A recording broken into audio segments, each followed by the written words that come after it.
What if I told you that Iran, yes, the Iran of today, holds one of the Bible's most astonishing secrets? Often when we think of biblical prophecy, our minds go to Israel, Egypt, or Babylon. But hidden in plain sight is the story of Persia, ancient Iran, a nation woven deeply into God's divine plan for Israel and the world. Long before Iran became a focal point in modern news, it was a powerful kingdom used by God to shape the destiny of His chosen people. Imagine this: Persia, a pagan empire, rising to help Israel at its lowest to fulfill prophecies spoken centuries before. Kings like Cyrus, Darius, and Artaxerxes, men who did not know the God of Israel, became heroes in Israel's story. And what's even more incredible, the Bible foretells that Iran's role is far from over. The ancient prophecies cast a long shadow over today's world, suggesting that Iran still has a part to play in the events of the end times. In this video, we're going to reveal the truth about Iran's biblical destiny, how it was once Israel's protector, and how, in the end times, it's prophesied to return to the center stage. You'll see Iran in a way that goes beyond the headlines and realize that history, ancient and modern, is part of a much larger divine story. Join us on this journey and let's uncover the secrets of Iran's place in God's unfolding plan. Iran's role in the Bible's narrative. If the nation of Iran, known as Persia in the Bible, held a key role in fulfilling God's promises, not as an adversary, but as a surprising ally, Persia's role was unlike any other. In a world of powerful empires, Persia was divinely chosen to shape the destiny of God's people, Israel. In the ancient world, kingdoms rose and fell like the tides. Egypt, Assyria, Babylon all came in power, but none had a legacy quite like Persia. During Israel's darkest times, when they were exiled from their land and the temple lay in ruins, God raised up an unexpected hero, Cyrus, the king of Persia. He wasn't a man of Israel, nor did he worship Israel's God, yet the prophet Isaiah wrote about him more than a century before he was even born. Isaiah 45:1 names Cyrus as God's anointed, an astonishing title for a pagan king, usually reserved for the rulers of Israel. Take Cyrus's decree, for example. In an incredible turn of events, Cyrus conquered Babylon and issued a proclamation that allowed the Israelites to return to Jerusalem and rebuild their temple. This decree, recorded in the book of Ezra 1-4, fulfilled the prophecies of both Isaiah and Jeremiah. It was as if Persia had been raised up specifically to deliver God's people from captivity, making it an ally, not an oppressor, in the restoration of Israel. At that time, the world was a patchwork of empires vying for dominance, with smaller nations like Israel often caught in the crossfire. When Cyrus the Great rose to power, Persia stretched from the Indus River to Egypt, encompassing vast lands and cultures. Unlike empires before it, Persia allowed conquered peoples to keep their customs and beliefs. This unusual tolerance enabled Israel to return home, an act that reinforced Persia's unique place in God's plan. Persia's role in the Bible is a powerful reminder of God's sovereignty.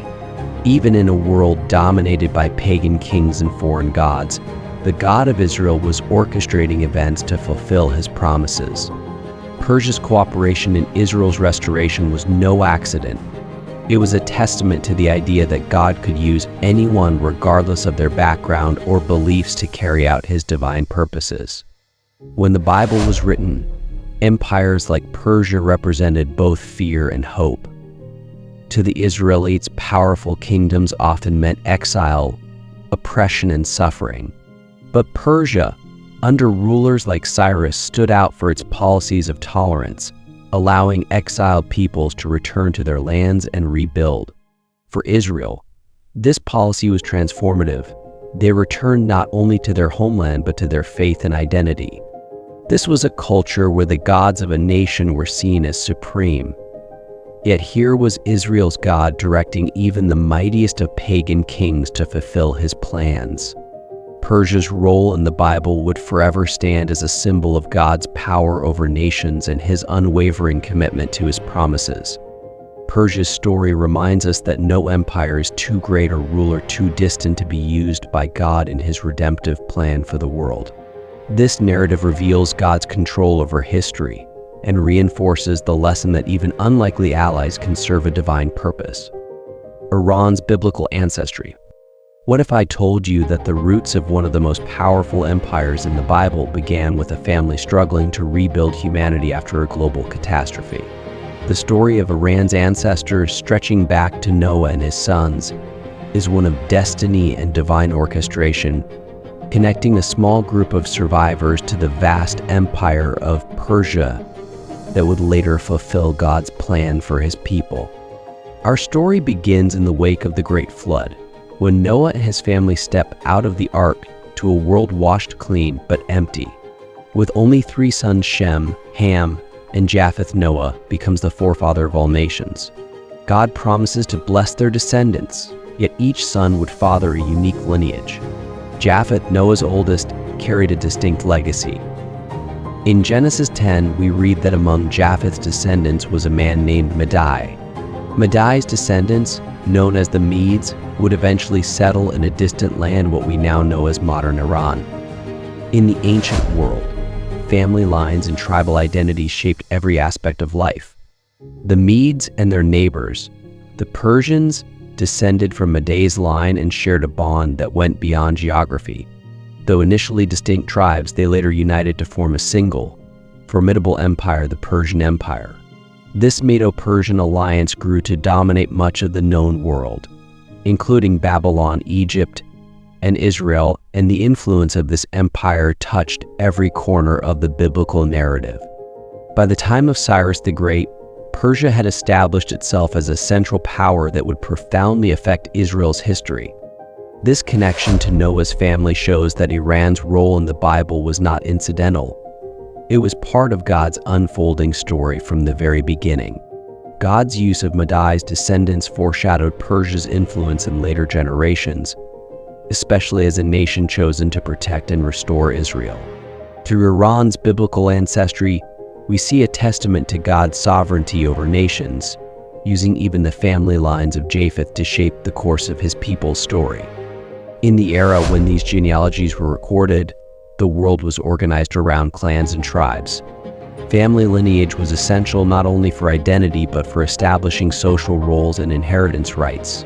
Each tribe and nation knew its ancestral story and saw it as a source of strength and destiny.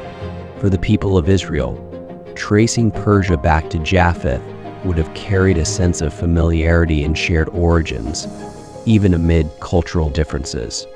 These genealogies reminded Israel that God's promises and plans span across different nations, and that even foreign empires like Persia could be woven into his divine will. By grounding Persia in the lineage of Noah's sons, the Bible shows that God's influence knows no borders, uniting humanity across generations and each lineage for his purposes. The rise of Persia and Cyrus the Great, an empire so vast, so influential, that its reach stretched from the borders of India to the sands of Egypt, encompassing much of the ancient world. Persia under Cyrus the Great was that empire, but what's even more astounding, Cyrus, a pagan king, was chosen by God to bring about the fulfillment of a prophecy that would forever change the course of Israel's history. Cyrus the Great didn't come from a royal lineage that Israel expected would aid them. Rather, he was the son of a local ruler, born into the humble beginnings of a region known as Anshan. From an early age, he was marked by an extraordinary destiny. As he united the kingdoms of the Medes and Persians, Cyrus set his sights on Babylon, the very empire that had taken Israel captive and destroyed their temple. With unmatched strategy and vision, he conquered Babylon in 539 BC. An act that seemed purely political until God's hidden plan began to unfold. Cyrus's actions weren't typical for the conquerors of his time. Unlike other rulers who ruled with an iron fist and sought to eradicate the identities of the people they subjugated, Cyrus had a remarkable approach. He believed in respecting the customs and religions of the nations he conquered. This approach led him to issue a decree recorded in Ezra 1:2-4, allowing the Israelites to return to Jerusalem and rebuild their temple. He didn't just permit their return, he provided resources for the journey and construction, a gesture almost unheard of among ancient rulers. During Cyrus's rise, the world was marked by empires like Babylon and Assyria, known for their brutality. Babylon, led by King Nebuchadnezzar, had taken Israel captive, destroyed their sacred temple, and scattered the people across the empire. When Cyrus overthrew Babylon, the region was shocked. But what they saw as a shift in political power was much more a divine intervention. Isaiah 44:28 had already named Cyrus as God's shepherd over a century before he was born, predicting that he would say of Jerusalem, "Let it be rebuilt," and of the temple, "Let its foundations be laid." Cyrus's rise wasn't merely the birth of a great empire. It was a testimony of God's power to transcend human expectations and use anyone, even those outside his covenant, to accomplish his purposes. Through Cyrus, God demonstrated that his promises are not bound by time, nationality, or religious background. The fact that a foreign king was appointed to fulfill God's will illustrates his sovereignty over all nations. In the ancient world, gods were seen as territorial, with each nation having its own set of deities. For Israel, however, God was not bound by borders. He could work through and even control pagan rulers to bring about his plan. Persia, with its Zoroastrian beliefs that included a cosmic battle between good and evil, may have been more open to respecting Israel's God, especially as Cyrus viewed himself as a liberator rather than an oppressor. This cultural climate enabled Cyrus's policies of religious tolerance, and he took pride in respecting the beliefs of his diverse subjects, aligning with God's plan for Israel's restoration. The story of Cyrus and the rise of Persia reminds us that God's plan is bigger than any one nation, leader, or era. His purposes will always be fulfilled, sometimes through the most unlikely people and in the most unexpected ways. Cyrus became God's chosen instrument, fulfilling a prophecy spoken long before his reign and cementing Persia's role in the destiny of God's people. Cyrus's decree and the return of the Israelites. The Israelites had been living as captives in Babylon, exiled from their homeland for 70 long years. They lived under foreign rule, surrounded by unfamiliar customs, and separated from the temple, the heart of their worship and identity. Then came Cyrus the Great, the king of Persia, who had just conquered Babylon. One day he issues a decree that seems impossible. The Israelites are allowed to return home to Jerusalem to rebuild their sacred temple. In Ezra 1:2-4, Cyrus proclaims, "The Lord, the God of heaven, has given me all the kingdoms of the earth, and has appointed me to build a temple for him at Jerusalem in Judah."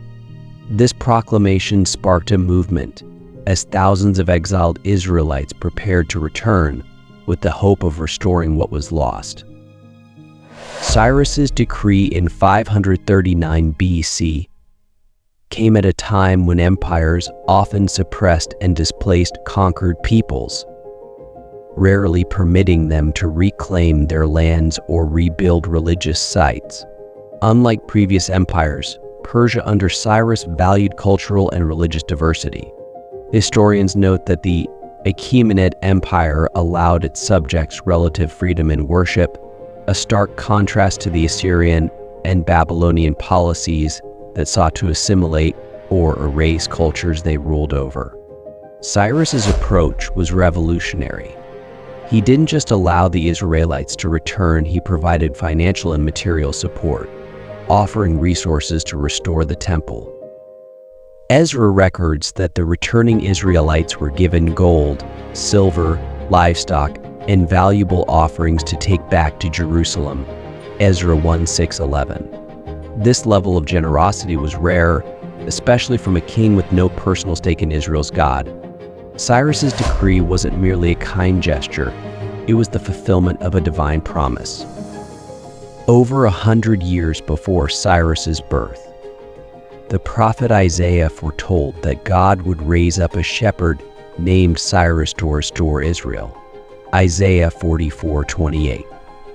By choosing a foreign, pagan king to accomplish his will, God demonstrated that his sovereignty extends beyond national and cultural boundaries. Through Cyrus, God proved that he could move the heart of any ruler to bring his people home. In the ancient Near East, gods were often seen as territorial, with their influence confined to the lands of their worshippers. For Israel, however, God's actions through Cyrus sent a powerful message. The God of Israel is not limited by borders or human allegiances. By moving the heart of a king who did not worship him, God demonstrated his supremacy in his unique relationship with Israel. To the Israelites, this decree wasn't just an opportunity to return, it was a testament to their God's power and faithfulness. Cyrus's decree reminds us that God's promises are unwavering, even when fulfilled through unexpected means. His plans transcend cultures, empires, and even time, using unlikely figures to bring hope and restoration to his people. Cyrus as God's anointed. When the prophet Isaiah spoke of a foreign ruler called God's anointed, many Israelites were likely stunned. The word anointed was sacred, reserved for Israel's kings and high priests, men chosen by God to lead his people in covenant faithfulness. Yet, here was Isaiah, saying that a foreign ruler, Cyrus of Persia, would be God's chosen one, fulfilling divine promises and ushering in the long-awaited return of the exiles. How could God call a pagan king his anointed? But Isaiah wasn't speaking from his own ideas. He was relaying God's message, a plan that would take more than 150 years to unfold. Isaiah 45:1 boldly proclaims, "This is what the Lord says to his anointed, to Cyrus, whose right hand I take hold of to subdue nations before him and to strip kings of their armor." God names Cyrus as his chosen one, stating his plan to hold Cyrus's hand, guiding him to fulfill his purposes. The prophet Jeremiah also foretold that Israel's exile would last 70 years. Jeremiah 25:11-12, 29:10, and Cyrus's rise to power would mark the end of that period. Even though Cyrus was not an Israelite and did not follow Israel's God, he would become an instrument of divine authority. The Israelites had endured decades of Babylonian captivity after Jerusalem and its temple were destroyed. As the 70 years of Jeremiah's prophecy neared completion, the hope of returning home seemed distant, especially with the Babylonians in power. Yet, in 539 BC, the impossible happened. Persia defeated Babylon, and Cyrus the Great took control. Cyrus's rise marked a turning point, not only in Israel's history, but also in world history, as it ushered in a new era of religious tolerance. With his decree recorded in Ezra 1:2-4, Cyrus announced that the Jewish exiles could return to Jerusalem and rebuild the temple, fulfilling Jeremiah's prophecy to the very year. God's choice of Cyrus as his anointed demonstrates his supreme power over all rulers and nations. It emphasizes that God's sovereignty is not bound by nationality, politics, or belief. This act served as a profound lesson for Israel that God's plans often transcend human expectations. He can work through anyone, even those outside his covenant, to bring about his purposes. Through Cyrus, God showed his people that no ruler was beyond his control. In the ancient world, the concept of a chosen or anointed leader was deeply tied to the belief that God's appointed kings to rule. For the Israelites, anointing a king was a sacred rite, usually reserved for Israel's own leaders. Yet, here was God, the God of Israel, bestowing this title on Cyrus, a foreigner. This would have shocked and challenged the Israelites' understanding of God's methods, pushing them to see that God's authority extended beyond Israel's borders. Meanwhile, Persia, with its Zoroastrian beliefs that embraced justice and cosmic order, was culturally more open to a role in fulfilling this unique mission. Persia's empire-building strategy often included supporting the religious customs of the peoples they ruled, a policy unheard of in previous empires like Assyria or Babylon. By designating Cyrus as his anointed, God demonstrated his power to raise leaders and shift empires according to his will. Cyrus was used to restore Israel, showing that God's redemptive plan wasn't limited by the borders of Israel or the faith of Israel's people. This astonishing prophecy stands as a reminder of God's sovereignty, illustrating that no power, earthly or spiritual, stands outside his authority. The fulfillment of Jeremiah's prophecy. Imagine being exiled from your homeland, longing for a distant hope of return that seems almost impossible. 70 years of captivity, countless prayers, and a single prophecy holding the promise of restoration. Would it be enough to sustain your faith? This was the reality for the people of Israel, who had been exiled to Babylon. Decades earlier, the prophet Jeremiah had given a message from God that shook them to the core. They would be exiled from their land for 70 years. But there was a promise hidden within this prophecy, one that would give them a glimmer of hope in the darkest of times. In Jeremiah 29:10, God assured them, "When 70 years are completed for Babylon, I will come to you and fulfill my good promise to bring you back to this place." At the time, Babylon was the world's superpower, and their dominance seemed unbreakable. They had crushed Jerusalem, destroyed the temple, and taken Israel's people far from their homeland. The idea of returning seemed like a dream that would never come true, especially under the might of Babylon's empire. But within these 70 years, the tides would change as Persia rose to power and Babylon's influence began to wane. In 539 BC, a new ruler, Cyrus the Great of Persia, would turn history on its head, fulfilling the ancient prophecy. Cyrus was not a follower of Israel's God, yet he became the unexpected hero. The book of Ezra records Cyrus's decree. He commanded that the Jewish exiles were to return to Jerusalem and rebuild the temple, the very heart of their worship and identity. Not only did he permit them to return, but he also provided resources for the project. Here was a foreign king, fulfilling a prophecy he didn't know existed, yet he was being used by God as an instrument of liberation. This story was more than just a return to a homeland, it was the return of hope, a rekindling of faith. The rebuilding of the temple symbolized a fresh spiritual beginning. God's people were being restored physically and spiritually. Cyrus's unlikely role reminds us of God's sovereignty, that even a powerful pagan king could be chosen to bring about God's promises. At that time, nations and empires often claimed their gods as supreme, and they had little regard for the deities of other peoples. The idea that the God of Israel would work through a pagan king was revolutionary. Yet this very act of Cyrus showed the surrounding nations that the God of Israel was not limited by boundaries or beliefs. His authority extended over all rulers, all lands, and all people.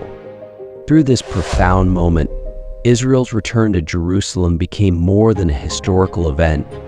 It was a testimony to God's unwavering faithfulness and a restoration that resonated far beyond their borders. Persia's role in protecting Israel. The Book of Esther. The story unfolds in the mighty Persian Empire under the rule of King Xerxes, known in the Bible as King Ahasuerus. This empire stretched across continents, from India to Ethiopia, ruling over 127 provinces. Among the subjects scattered throughout its lands were the Jewish people, remnants of those exiled to Babylon decades before. They lived among foreign customs, often keeping their heritage quietly to themselves, uncertain of their welcome in the empire's heart. One day, Haman, a high-ranking Persian official with unchecked power and ambition, became enraged with Mordecai, a Jewish man who refused to bow down to him. Fueled by personal vendetta and prejudice, Haman devised a sinister plan to wipe out all Jewish people within the empire. Haman convinced King Xerxes to issue a decree condemning the Jews to death, promising a generous bounty to the empire's treasury as a reward for this act. This decree, sealed with the king's own signet ring, left the Jews defenseless, as no Persian law could be undone. In Persian society, the power of a royal decree was absolute. Persian kings were revered, almost godlike figures, and their words were considered immutable law. This custom, deeply embedded in Persian culture, amplified the threat Haman posed to the Jewish people. Additionally, Persian policies were often manipulated by powerful court officials, making it easy for individuals like Haman to influence the king's decisions. But at this crucial moment, God had already prepared a way. Esther, a Jewish woman, was queen of Persia, although neither her heritage nor her faith were known to the king. Esther's uncle, Mordecai, sent word to her, urging her to plead for her people. Mordecai's words, "Who knows but that you have come to your royal position for such a time as this?" Esther 4:14 pointed to a purpose greater than her status or comfort in the palace. Esther's response became an act of profound bravery and faith. Approaching the king unsummoned was punishable by death, yet Esther resolved, saying, "If I perish, I perish." Her courage to reveal her identity as a Jew and plead for her people turned the fate of an entire nation. The king's response, influenced by Esther's boldness, led to Haman's downfall and a new decree allowing the Jews to defend themselves against their enemies. Through Esther, God's providence shown as Persia became a shield rather than a sword, saving his people from annihilation. In the cultural and social context of ancient Persia, women typically had limited influence in political affairs. However, Esther's position as queen granted her a unique level of access. Furthermore, in the Persian court, decisions could be deeply swayed by personal relationships and the favor of the king. Esther's beauty and grace earned her the king's favor, which, combined with her faith, allowed her to become the vessel of God's protection over his people. The story of Esther reveals the mysterious ways in which God's providence works through unexpected people and places. Even in the heart of a foreign empire, where the odds were stacked against them, God placed Esther in a position for such a time as this. Persia, a nation with no covenant relationship with Israel, became God's instrument to protect his chosen people. This tale reminds us that divine protection can come from the most unlikely places, showing that God's plans are truly sovereign, even when his people are far from home. Persia in prophetic visions. The Book of Daniel. The story begins with Daniel, a young Hebrew man taken captive to Babylon. Despite his status as an exile, Daniel rises to prominence, serving in the courts of kings and receiving revelations about the destiny of nations. One night, Daniel interprets a troubling dream for King Nebuchadnezzar. In this dream, the king sees a towering statue with a head of gold, chest and arms of silver, belly and thighs of bronze, legs of iron, and feet of mixed iron and clay. Daniel explains that each section represents a kingdom, starting with Babylon and followed by others that would dominate the earth. When he reaches the silver chest and arms, he reveals it represents a coming empire, the Medo-Persian Empire. Little did anyone know how Persia would indeed become a world power, shaping events for centuries to come. This wasn't Daniel's only vision about Persia. Later, in Daniel 7, Daniel dreams of 4 beasts rising from the sea, each symbolizing a kingdom. Persia appears as a bear raised up on one side, symbolizing the dual alliance between the Medes and the Persians and its strength. Finally, in Daniel 8, he envisions a powerful ram with 2 horns, again symbolizing the Medo-Persian Empire. This ram charges in every direction, representing Persia's unstoppable conquests. But suddenly, a goat with a single prominent horn, symbolizing Greece under Alexander the Great, charges and crushes the ram. Each vision of Persia is specific, laying out its rise and eventual conquest by Greece. These visions were given to Daniel during his exile in Babylon, in a world dominated by ruthless empires. Babylon had destroyed Jerusalem and taken its people captive, showing no mercy. When Daniel spoke of Persia as the next empire, it was more than a historical fact. It was God's way of revealing his hand over history. The Medo-Persian Empire would indeed overthrow Babylon, led by Cyrus the Great, who would become an unlikely hero to the Jewish people. Persia's rise was part of God's plan to bring his people back to their homeland after 70 years of captivity, fulfilling prophecies that seemed impossible. What Daniel's visions reveal is profound. God is sovereign, not only over Israel but over every nation. The succession of these empires, Babylon, Persia, Greece, and Rome, shows a divine timeline. Persia's story isn't just political, it's spiritual, as it was the empire chosen to restore Israel to its land, rebuild the temple, and fulfill God's promises. Each kingdom in these visions, while powerful, is temporary. They rise, but God's purposes endure beyond them all. In Daniel's time, life in an empire was all-encompassing. People's identities, their gods, and their laws were defined by their rulers. The Persians, like many ancient empires, were polytheistic and prided themselves on their military might. However, unlike the Babylonians, they practiced a level of tolerance that allowed exiled nations like Israel to maintain their faith and culture. This distinct feature of the Persian Empire provided a unique cultural environment for the Israelites, enabling them to rebuild and renew their identity as God's people. Daniel's visions of Persia were not just about a foreign power, but a testament to God's control. Even in the most powerful empires, Persia's rise and fall were not left to chance but woven into the timeline of God's unfolding plan. Through these visions, God was declaring that even mighty empires serve a purpose in his greater story, one that spans all of history and reaches into the prophecies of the end times. Persia's influence in the New Testament. What if I told you that Persia's influence reaches far beyond the Old Testament, echoing into the New Testament, and even impacting the birth of Jesus himself? Yes, Persia, with its ancient traditions and wisdom, leaves an enduring legacy that touches one of the Bible's most celebrated moments. Picture this: a small band of magi, wise men from the East, set out on an arduous journey to follow a star. Their destination is the tiny town of Bethlehem, where prophecy and celestial signs tell them a king has been born. These men, likely from Persia, were experts in astronomy, skilled in interpreting the heavens, and devoted seekers of truth. Their journey is no ordinary one. It's a mission rooted in wisdom, curiosity, and the hope of witnessing a divine promise fulfilled. Upon finding the child Jesus, they bow, presenting gifts of gold, frankincense, and myrrh, gifts worthy of a king. This moment in Matthew 2:1-12 connects Persia's ancient legacy with the unfolding story of Christ.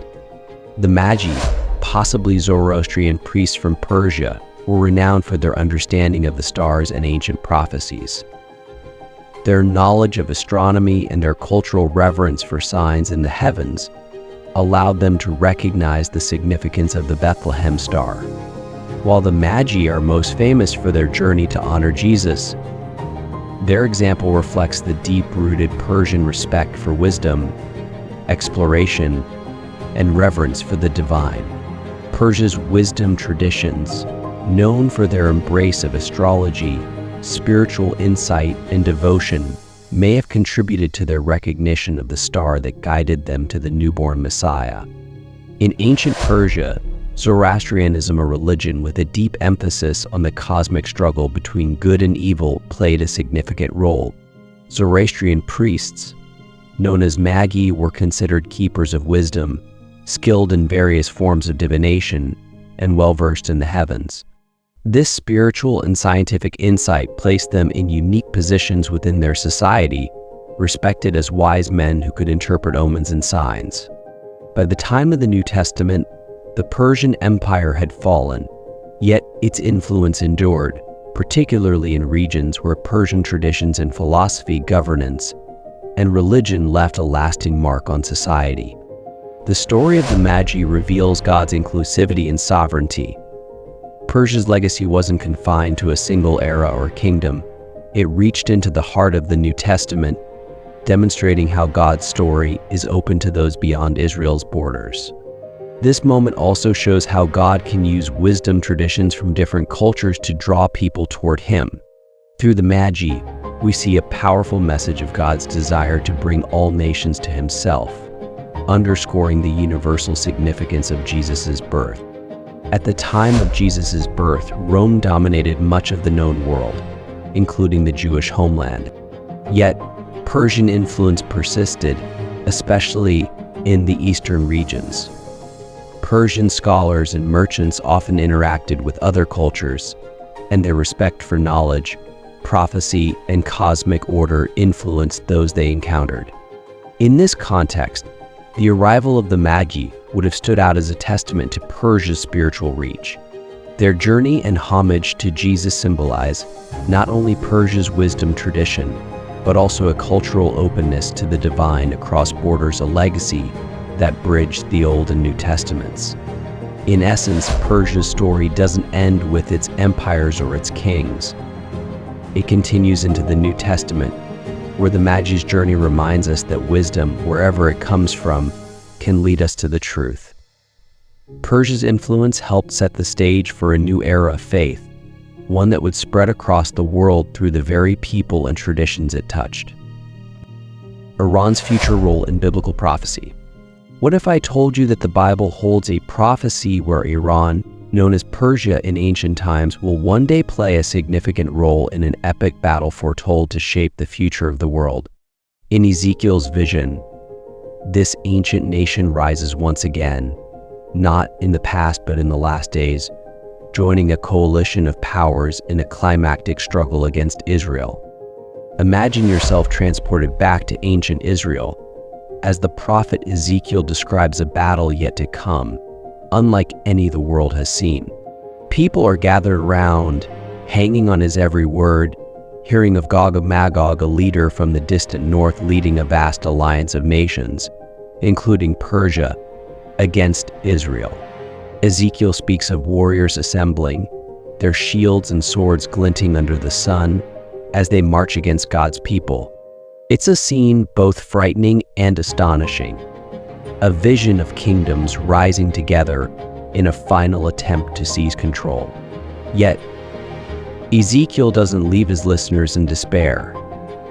Instead, he describes a supernatural intervention, a promise that Israel will not stand alone. God himself will intervene to deliver his people, crushing the coalition and establishing his sovereignty. In Ezekiel 38:5, Persia is named directly, alongside Cush and Put, joining with Gog in this assault on Israel. This is no random group. These nations symbolize ancient powers with long histories and influence, forces capable of mounting a serious threat. The Bible foretells that this alliance, though strong, will ultimately be defeated by divine intervention, and this prophecy, often linked to future events, serves as a powerful reminder of God's role in the rise and fall of nations. In Ezekiel's time, Persia was already known for its power, having defeated Babylon and proven itself an empire to be reckoned with.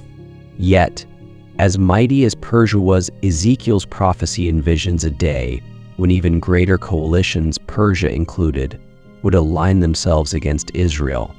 The idea of powerful nations uniting to attack God's chosen people would have been both alarming and unthinkable to ancient listeners.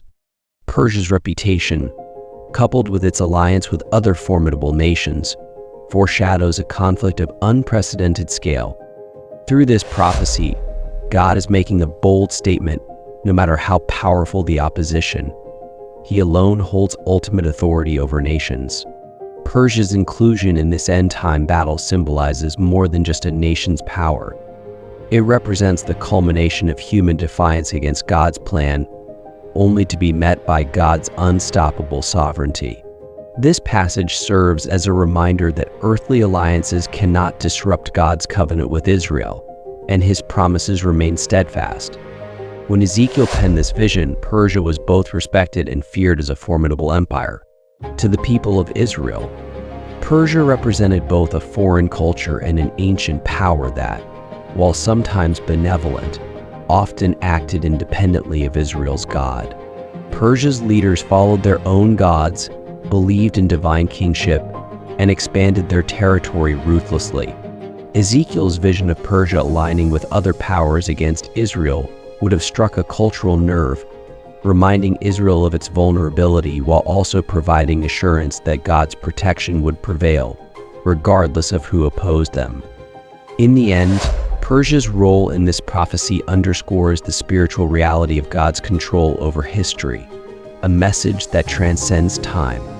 Ezekiel's vision portrays a world where God's sovereignty is unchallenged, and in the face of the greatest earthly opposition, he will ultimately secure victory for his people, bringing his redemptive plan to completion. God's sovereignty over nations. One of the most compelling stories of God's sovereignty in action is found in the life of Daniel.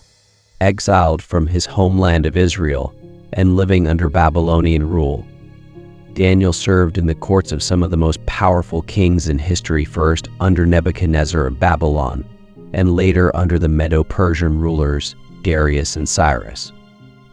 Through divine visions, God revealed to Daniel the succession of future empires, each depicted as powerful beasts or sections of a statue made of gold, silver, bronze, and iron. These visions symbolized the world powers that would rise and fall, from Babylon to Persia, from Greece to Rome, each one mighty in its time, but ultimately subject to God's authority. In one of these visions, recorded in Daniel 2, King Nebuchadnezzar dreamed of a towering statue made of different metals, each representing a different empire. The head of gold symbolized Babylon, while the chest and arms of silver represented Persia, the next empire to take power.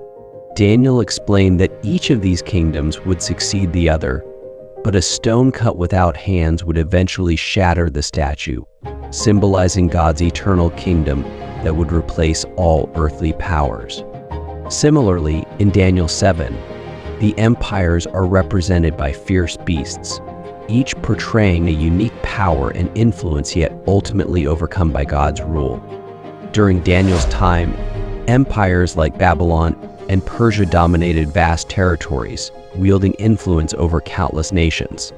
Babylon was known for its wealth, cultural achievements, and powerful military, while Persia brought a new kind of governance, allowing conquered peoples more freedom and supporting the restoration of Jerusalem. In this era, empires were symbols of divine favor, and kings often claimed to rule by the mandate of their gods. But the prophecies given to Daniel boldly countered this belief, declaring that the God of Israel, not the gods of these empires, held ultimate control. The message of these prophecies is clear. History is not a series of random events, nor is it governed by human ambition alone. It is the unfolding of God's redemptive plan, with every nation and empire serving a role within his design. God raises up empires and brings them down according to his purposes, using each one, even those that do not acknowledge him, to move his plans forward. Persia's story. From supporting Israel's return to later becoming part of end-time prophecies in Ezekiel, reminds us that God can use any nation to fulfill his promises. In the ancient Near East, kings and empires were not only political entities but also spiritual symbols. The king was seen as the embodiment of the nation's gods, and success in battle was often attributed to divine favor. For God to use pagan nations like Persia to fulfill his purposes for Israel was radical, a testament to his sovereignty over all gods and nations. This assertion of God's supreme authority challenged the prevailing cultural beliefs of the time, showing that his reach extended beyond Israel to all nations, even those with no knowledge of him. In today's world, especially in the Middle East, where tensions between nations like Iran and Israel often make headlines, the message of God's sovereignty remains as relevant as ever. The Bible encourages us to view modern events through a spiritual lens, recognizing that God's hand is still at work among the nations. While human history may seem chaotic with conflicts and alliances shifting constantly, the Bible reveals that all these things are under God's watchful eye, part of a greater story that points to his ultimate plan for redemption and peace. As we come to the close of our journey through the truth about Iran in the Bible, Iranians in biblical prophecies, we find ourselves standing in awe of how intricately God wove Persia into his plan, not just as a passing empire, but as a divinely chosen instrument in Israel's story. From the ancient lineage of Japheth to the remarkable decrees of Cyrus, Darius, and Artaxerxes, Persia's role was more than historical, it was prophetic. Through Persian kings, Israel found liberation, restoration, and protection, fulfilling prophecy spoken centuries before and revealing a glimpse of God's absolute control over all nations. Imagine a powerful empire, foreign to Israel's faith, was called not to conquer but to restore, to be a shepherd for God's people. And even today, the echoes of Persia's biblical legacy continue, with prophecies that point to Iran's role in the end times, reminding us that God's plan spans from ancient history to our present and beyond. So, as we witness the unfolding events in our world, especially in the Middle East, let's hold on to the truth that history is not random, it's the ongoing story of God's promises. His purposes are being fulfilled, and he uses nations and leaders in ways we might never expect. This should encourage us all to approach the world's headlines with faith and a heart prepared for God's final, victorious plan. If this exploration has opened your mind and strengthened your faith, let us know. Share your thoughts and insights in the comments below. How does this understanding of Persia's role in biblical prophecy shape your view of current events? We'd love to hear your opinions and learn from your perspectives. Thank you for watching all the way to the end. We hope this deep dive has enriched your understanding of the Bible and the incredible ways God uses every part of his creation to fulfill his will. Please like this video, subscribe to our channel, and share it with others who might find it inspiring. By subscribing, you'll join us on future journeys into the depths of God's Word, where history, prophecy, and purpose all come together. Remember, every comment, every like, and every share is part of spreading God's story. Thank you for being part of this journey, and we look forward to exploring more of God's wonders with you here on my channel.